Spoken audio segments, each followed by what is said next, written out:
السلام علیکم ورحمۃ اللہ وبرکاتہ۔ الحمد للہ حمدا کما ينبغي لجلال وجهه ولعظیم سلطانه، والصلاة والسلام على اشرف الخلق سید الانبیاء والمرسلین شفیع المذنبین وعلى آلہ الطیبین الطاہرین واصحابہ المعظمین الکاملین، اما بعد فأعوذ بالله من الشيطان الرجيم، بسم الله الرحمن الرحيم، إن الله يحب التوابين ويحب المتطهرين، وقال نبينا وحبيبنا صلى الله تعالى عليه وسلم في حديث: اللهم إنك عفو تحب العفو فاعف عني، أو كما قال رسول الله صلی اللہ تعالی علیہ وآلہ وصحبہ وسلم۔ نہایت محبت و پیار کے ساتھ درود پاک حضور علیہ السلام کی بارگاہ میں پیش فرمائیے۔ الصلاۃ والسلام علیک یا سیدی یا رسول اللہ وعلی آلہ واصحابہ یا سیدی یا حبیب اللہ۔ حمد و صلوات کے بعد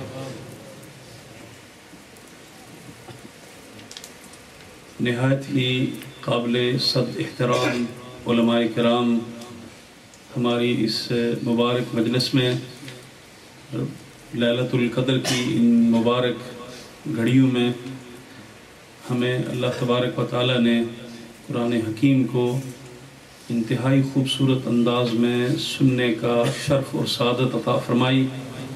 میں بار دیگر آپ تمام احباب کے بہاف پھر فضیلت الشیخ الحافظ عبدالشافی دامت برکاتہ العالی اور فضیلت الشیخ استاذ حافظ عمر دامت برکاتہ العالیہ کی خدمت میں ہدیہ تبریک پیش کرتا ہوں۔ اللہ کریم انہیں جزائے خیر عطا فرمائے اور اللہ تعالیٰ ان کے علم و فضل میں برکتیں عطا فرمائے۔ ہمارے پاس بہت سارے نہایت ہی باعزت علماء کرام تشریف فرما ہیں۔ حضرت علامہ حافظ حمید الدین صاحب، حضرت علامہ مولانا شمس تمیز صاحب، حضرت علامہ مولانا رضوان اظہری صاحب، پتہ نہیں علامہ سلطان محمود صاحب موجود ہیں، شاید وہ بھی تشریف لائے، اور یہ سارے احباب موجود ہیں۔ تو چونکہ کچھ انتظامی طور پر ان کو وقت نہیں ملا ورنہ ہم ان کے فیضان سے بھی مستفید ہوتے، اور بالخصوص میں آج کی اس مبارک مجلس میں یوں تو ان کی یہ فرسٹ سپیچ نہیں ہے، میڈن سپیچ نہیں ہے، لیکن ہے ہائی ویکم میں لیلۃ القدر میں یہ ان کی پہلی خطاب ہے۔ ہمارے نہایت ہی معزز اور ہمارے نوجوانوں کے لیے جو ماسک کمیٹی نے اسپیشلی طور پر ان کا انتظام فرمایا، حضرت علامہ مولانا الشیخ تنویر صاحب دامت برکاتہ العالیہ، میں ان کو بھی خوش آمدید بھی کہتا ہوں، اور ان کا نام ہی جب آیا تھا تو نوجوان مسکرانے لگے تھے۔ تو ماشاءاللہ اللہ تعالیٰ has given him very beautiful sense of humor، اور بڑی خوبصورتی کے ساتھ وہ ریلیٹ کرتے ہیں چیزوں کو اور آپ تک بات پہنچاتے ہیں۔ تو اللہ تعالیٰ ان کے فیض سے ہم سب کو بالعموم اور بالخصوص نوجوانوں کو اللہ تعالیٰ برکتیں عطا فرمائے۔ ان کی جو گفتگو تھی وہ بڑی کمپریہنسو طریقے سے انہوں نے آج کی رات ہماری ذمہ داریاں، رسپانسبلٹی کیا ہیں، احساسات ہمارے کیا ہونے چاہیے، یہ ساری چیزیں انہوں نے بیان فرما دی ہیں۔ اس کو رپیٹ کرنے کا کوئی فائدہ اس لیے نہیں ہے کہ کئی دفعہ بہت زیادہ سن کے بھی آدمی تھک جاتے ہیں، تو کچھ چیزیں عمل کے لیے بھی چھوڑنی چاہیے۔ تو میں یہ سمجھتا ہوں کہ میں خلاصے اور کنکلوژن کے طور پر ایک دو چیزیں اس رات کی مناسبت سے اور جو ہماری ذمہ داری بنتی ہے اس اعتبار سے آپ کی خدمت میں عرض کروں۔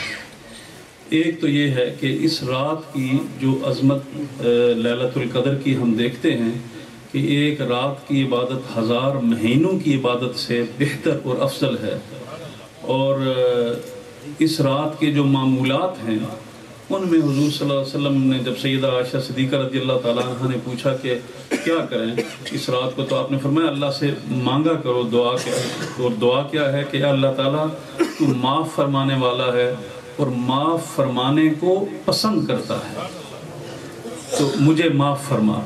پھر جب ہم دیکھتے ہیں کہ اللہ تبارک و تعالیٰ کی اس شان کریمی اور شان غفاری اور ستاری اور رحیمی کو، تو اللہ تبارک و تعالیٰ صرف جو خطا اور غلطی کر کے ریٹرن کرتے ہیں ان کو صرف ایکسیپٹ نہیں کرتا کہ چلو ٹھیک ہے قبول کر لیا، مان لیتے ہیں، درگزر کر دیا، ایسا نہیں ہے، بلکہ توبہ کرنے والوں سے اللہ تعالیٰ محبت فرماتا ہے۔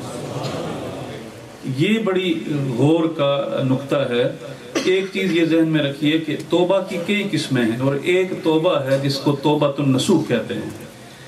توبۃ النصوح یہ ہے کہ انسان اس طریقے سے اپنے گناہوں سے منہ موڑے اور رخ موڑے، اس طریقے سے وہ پیچھے ریٹرن کرے اپنی جو روش جو اللہ سے دوری کی ہے اور شیطان کے راستے پر ہے، کہ علماء فرماتے ہیں کہ جس طریقے سے بکری کے تھنوں سے نکلا ہوا دودھ دوبارہ اس میں واپس نہیں جا سکتا، اس طرح بندہ جو گناہ سے مڑ جائے وہ دوبارہ پھر شیطان کے راستے پر نہیں جاتا، وہ اللہ کے راستے پر ہی رہتا ہے۔ توبہ ایسی اخلاص والی توبہ ہونی چاہیے، اس کو توبۃ النصوح کہتے ہیں۔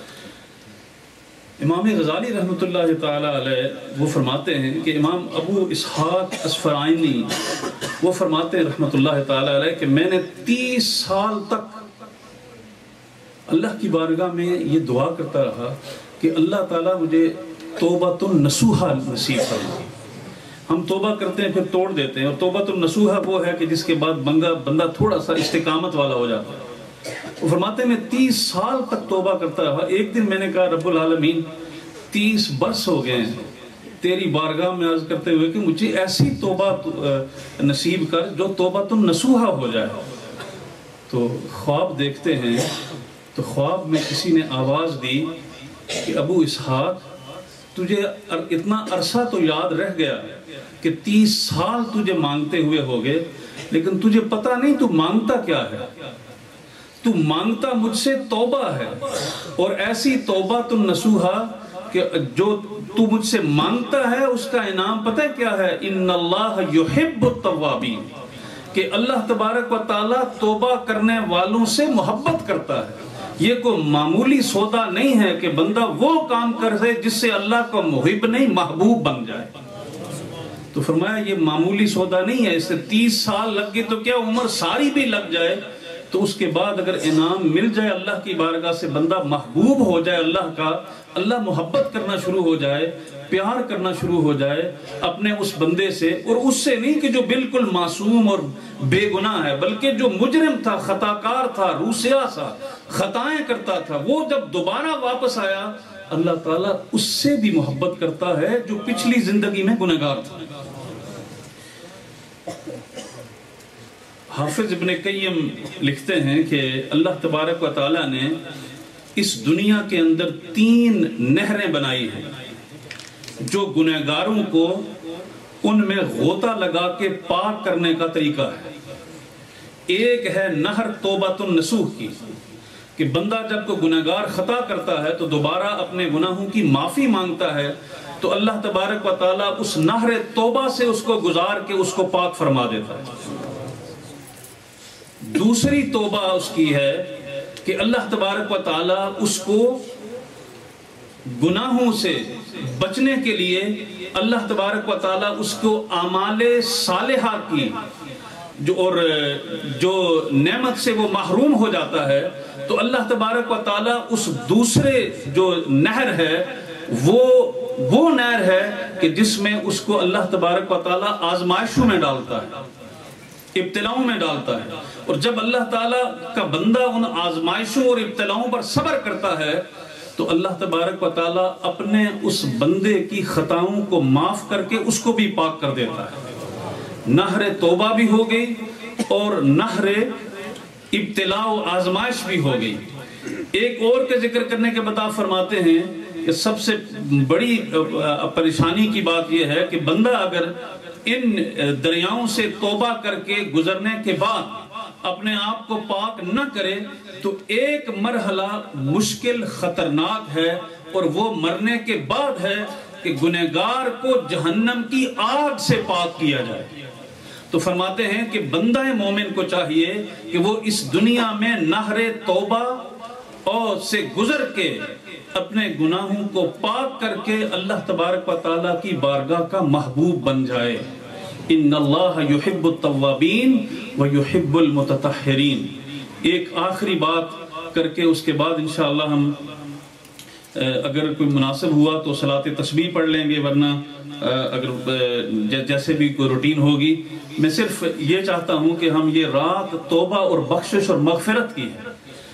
اس رات سے ہمیں یہ پتہ چلتا ہے کہ اللہ تبارک و تعالیٰ کا تعلق اپنے بندوں سے محبت کا ہے، اور اللہ اپنے بندوں سے محبت رکھتا ہے۔ حضور نبی کریم رؤوف الرحیم صلی اللہ علیہ وسلم کے ایک بڑے پیارے صحابی ہیں حضرت عبداللہ ابن مسعود رضی اللہ تعالیٰ عنہ۔ میں ان کا واقعہ یہ پہلے بھی آپ کی خدمت میں توبہ کے عنوان پہ ذکر کیا ہے، میں اس کو آج کے موقع پر ریفریش کرتا ہوں تاکہ ہمیں بعد میں اللہ کی بارگاہ میں کھڑے ہو کر دعا مانگنے میں ایک آسانی ہو، اور پچھلی کوتاہیوں کی اللہ تعالی ہمیں معافی عطا فرمائے۔ حضرت عبداللہ ابن مسعود کوفہ میں مقیم ہو گئے تھے، اور وہاں انہوں نے دین اسلام کا پیغام اور اسلام کا جو فقہ تھی اس کو پھیلایا۔ ایک دن اب بازار سے گزر رہے تھے تو نوجوان بہت سارے کچھ گانے گا رہے تھے، کچھ سنگ کر رہے تھے، اس طریقے سے باتیں ہو رہی تھی۔ تو حضرت عبداللہ ابن مسعود رضی اللہ تعالیٰ عنہ گزر رہے تھے، آپ نے اس طریقے سے چادر رکھی ہوئی تھی، تو وہ کچھ عود بجا رہا تھا گانا گانے والا، اور ساتھ نوجوان کچھ تھے، they were all singing together۔ تو آپ نے جب ان کو دیکھا تو فرمان لگے، کاش کتنی اچھی آواز ہے، کاش اس زبان پر اللہ کا قرآن جاری ہوتا۔ ما احسن ھذا الصوت لو کان لقراءۃ القرآن۔ کتنی اچھی آواز ہے، کاش اس زبان پر اللہ کا قرآن جاری ہوتا۔ ان کے کانوں میں تھوڑی سی بھنک پڑی کہ انہوں نے کچھ کہا ہے۔ کسی سے پوچھا انہوں نے کیا کہا؟ انہوں نے کہا یہ کہا ہے، کون ہے؟ فرمایا یہ تو صحابی رسول عبداللہ ابن مسعود ہے رضی اللہ تعالیٰ عنہ۔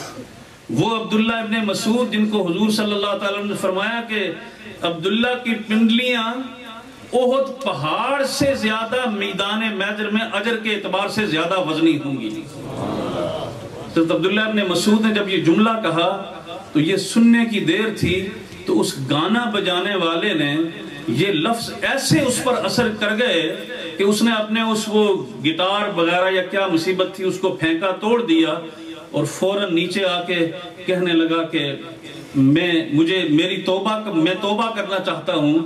اور اس کو توڑ کے پھر اللہ کی بارگاہ میں آنے کے لیے جب ارادہ کیا تو حضرت عبداللہ ابن مسعود رضی اللہ تعالی عنہ نے اس کو اپنے گلے سے لگا لیا۔ گلے سے لگایا تو کسی نے پوچھا یہ وہی اوباش بدماش قسم کا بندہ ہے جو گانے گا رہا تھا، آپ نے اس کو گلے سے لگا لیا۔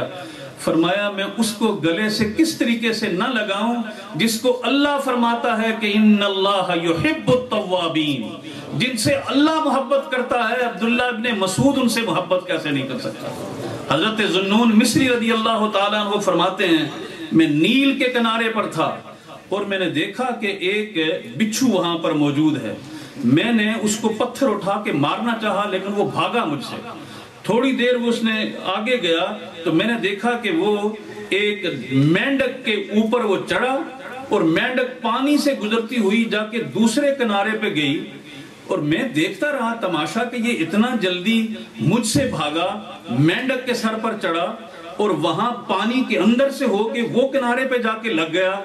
آگے میں اس کو فالو کرتا ہوا آگے تک گیا تو میں نے عجیب بات دیکھی کہ آگے جا کے جب وہ ساحل کی طرف باہر نکلا وہ مینڈک، تو اس کے اوپر سے وہ بچھو اتر کے آگے ایک بندہ شراب کے نشے میں مدہوش ساحل دریا پہ لیٹا ہوا ہے، اور اس کے قریب بہت بڑا ایک اژدہا سانپ جو اس پر اچانک حملہ کرنے والا ہے۔ میں نے دیکھا کہ اس کے پیچھے جا کے اس بچھو نے ڈنگ مارا اور سانپ کو ریموو کر دیا، اور وہ بندہ ہڑبڑا کے اٹھا۔ حضرت ذوالنون مصری فرماتے ہیں بندے اب پریشان نہ ہو، تجھے بچانے والے نے تجھے بچا لیا۔ واقعہ سنایا اس کو تو کہنے لگا اے ذوالنون مصری، میں بدکار بندہ، میں خطاکار اور گنہگار بندہ، مجھ کو رب نے بچایا ہے اور میرا اہتمام اس طریقے سے فرمایا ہے، اگر تو گنہگاروں کے لیے اتنا انتظام کرتا ہے تو اپنے یاروں کے لیے کتنا انتظام کرتا ہے.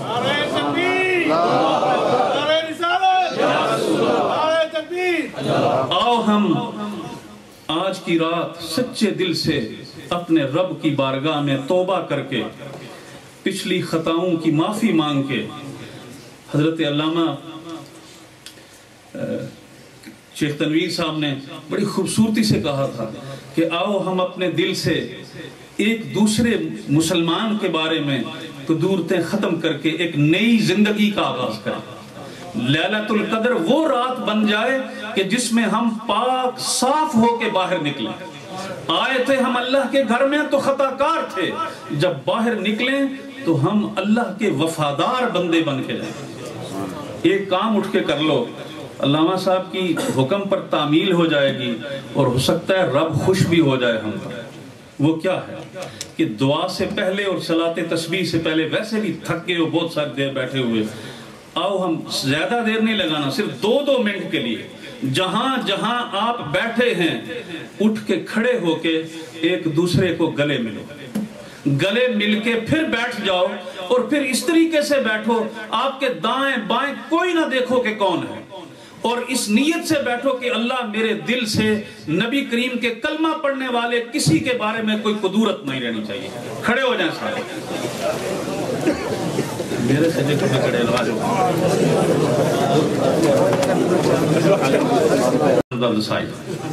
لیکن ان کو انفارمیشن کے لیے میں عرض کر دوں کہ الحمدللہ the sister has found the way out as well. Now they are tired of cooking whole month of Ramadan. They are sitting itikaf as well. So husband should cook for them the last 10 days. So یہ balance برابر ہو رہا ہے, اس لیے انشاءاللہ بہتر ہوگا. میں یہ آپ کی خدمت میں عرض کرتا ہوں کہ مجھے آپ کی خدمت کرتے ہوئے عرصہ بتاؤں گا تو آپ کیلکولیشن شروع کر لیں گے اس کی عمر کتنی ہے. بہت عرصہ ہو گیا مجھے آپ کی خدمت کرتے ہوئے. اتنا بس اندازہ لگا لیں کہ جس بندے کا میں نے نکاح پڑھایا تھا نا آگے 87 88 میں پتہ نہیں, تو اب میں نے آگے اس کی بچی کا بھی نکاح پڑھا دیا. اتنا عرصہ آپ کی خدمت کرتے ہوئے ہو گیا. صاف ظاہر ہے میں انسان ہوں, ممکن ہے آپ کو مجھ سے کوئی دکھ پہنچا ہو تو میں لفظوں کی بجائے نہیں, میں آپ سے اللہ کی بارگاہ میں عرض کرتا ہوں کہ اللہ تعالیٰ میرے نمازی کو میری وجہ سے اگر کوئی دکھ پہنچا ہو تو وہ مجھے معاف فرما دے. کیا پتہ صبح ہو میں ہوں یا نہ ہوں. اور اسی طریقے سے میرے دل میں اگر کسی کے بارے میں کوئی بات ہے تو I don't give authority to anyone else. میں ان سب کو اللہ کی رضا کے لیے معاف کرتا ہوں. اس نے مطلب نہیں صبح اٹھی نویں سنو پھر شروع کرے گی. Start from the new. Okay, that's no good. کل تو اور کر سو تو پھر اس نے پختنا اور پیسی. لیکن پچھلی جو کچھ بھی ہوا on my behalf, پچھلے ساری فائلیں داخل دفتر بند دفع ہو گئی. آج کی رات حضرت شیخ تنویر صاحب ایک نوجوان عالم دین ہے, انہوں نے اخلاص کے ساتھ بات کی ہے. میں سوچ رہا تھا کہ علماء اس لیے نہیں ہوتے کہ وہ صرف عمل ہی کرتے باتیں کرتے ہیں, ان کو عمل بھی کرنا چاہیے. میں ان کے خطاب پر پریکٹیکل یہ کہتا ہوں کہ کم از کم میں کوشش کر رہا ہوں. حضور فرماتے ہیں کہ بندہ مومن کی شان یہ ہے کہ وہ جب رات کو بستر پہ جائے تو اس کے دل میں کسی مومن کے بارے میں حسد نہ ہو. I'm trying my best انشاءاللہ. اور میں جو کچھ بھی کسی نے کیا, کیا کرنا ہے کسی نے, میری آپ کسی کے ساتھ کوئی زمین کا معاملہ نہیں ہے, کوئی ہماری زمین سانجی نہیں ہے, کوئی ہمارا پراپرٹی کا جھگڑا نہیں ہے. میرا اور آپ کا دین کا رشتہ ہے. دین کے معاملے میں اگر کوتاہی کروں تو میں اللہ کا مجرم ہوں گا. اگر میری بات کو سخت ہو تو صرف اسی طریقے سے مان لیا کرو کہ یہ سخت بات اگر اس لیے کرتا ہے تو یہ چوکیدار ہے. چوکیدار اگر سو جائے, غافل ہو جائے تو مال لٹ جاتے ہیں. اگر منبر رسول پہ بیٹھنے والا بندہ اگر حق بات کہنے میں کسی دولت, مال, منصب, خوف, لالچ سے ڈر جائے, اس کا مطلب یہ ہے کہ آپ کے ایمان کی دولت محفوظ نہیں رہی. میں کوشش کرتا ہوں کہ جو اپنی ذمہ داری ہے اس کو نبھاؤں, اور اللہ تبارک و تعالیٰ آج کے بعد ہمیں ایک نئے ہائی ویکم میں رہنے کی توفیق عطا فرمائے، سازشوں سے، فتنوں سے، شر سے، لڑائیوں سے، جھگڑوں سے اللہ بچائے، اور ہمیں آپس میں انما المؤمنون اخوہ کی مکمل تفسیر بن کے اللہ رہنے کی توفیق عطا فرمائے۔ اس کے بعد مجھے پروگرام صلاۃ تسبیح، ٹھیک، ہاں ٹائم تھوڑا ہے، اس لیے اللہ تبارک و تعالی یہ توبہ کا جو معاملہ ہے اس کو اپنی نظر میں رکھیے گا، اور یہ نہ سوچو کہ اچھا میں پچھلے ہفتے بھی کیتی سی تو میں کڑے کوئی اور گناہ کر چکا، وہ کیلکولیٹر رکھیا نہ کوئی نا، ڈائریاں تے کول ساڈے کول ہے کوئی نہیں، لیکن ہم صغیرہ کبیرہ یہ پتہ نہیں صبح سے شام تک نعمتیں اتنی استعمال کرتے ہیں، اگر کوئی اتنا معصوم ہم میں سے کوئی نہیں ہے، خطائیں ہوتی رہتی ہیں، لہذا توبہ جاری رکھو۔ مصطفیٰ کریم خود فرماتے ہیں کہ میں ہر روز 70 مرتبہ 100 مرتبہ استغفار کرتا ہوں، اور وہ استغفار امت کی تعلیم کے لیے تھی، ہمیں پڑھانے کے لیے تھی۔ اللہ تبارک و تعالی ہم سب کو اپنا بندہ بن کے رہنے کی توفیق عطا فرمائے، اور جتنی اللہ نے ہمیں یہاں آسائشیں، نعمتیں، کمفرٹ، آرام دیا ہے، اللہ تعالی ہمیں ان نعمتوں کی قدر کرنے کی توفیق عطا فرمائے۔ وما علیہ الا البلاغ۔